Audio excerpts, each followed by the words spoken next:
BPL শুরুর আগে concert কিংবা টিকিট নিয়ে নানা বিতর্ক শুরু হলেও মাঠের খেলায় তার সবই ঢাকা পড়েছে।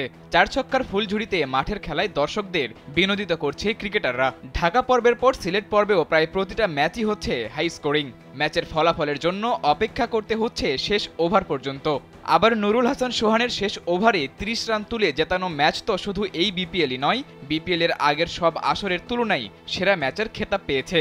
মাঠের খেলা যখন জমজমাট, বিসিবিও তখন বসে নেই। মাঠের বাইরে তারাও চেষ্টা করছে গ্ল্যামার অ্যাড করার। যার শুরুটা হয়েছিল রাহাত ফতেহ আলী খানের কনসার্ট দিয়ে, এবার আরও এক চমক নিয়ে আসছে বিপিএলে।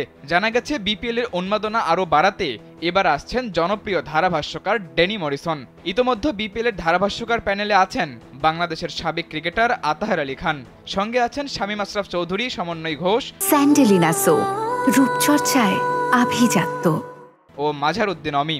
এছাড়া বিদেশি ধারাভাষ্যকার হিসেবে টিনে মায়ো, আমির সোহেল ও এইচডি অ্যাকারম্যান থাকলেও সবচেয়ে বড় আকর্ষণ ছিল ড্যানি মরিসন। তবে ঢাকা পর্ব শেষ হয়ে সিলেট পর্বও শেষ হওয়ার পথে, কিন্তু এখনও দেখা মেলেনি নিউজিল্যান্ডের এই ধারাভাষ্যকারের। তবে বিসিবির একটি সূত্রে জানা গেছে খুব শীঘ্রই তিনি যোগ দেবেন বিপিএলে। সব ঠিক থাকলে আগামী 12 তারিখের ম্যাচ থেকে কমেন্ট্রি প্যানেলে দেখা যাবে তাকে।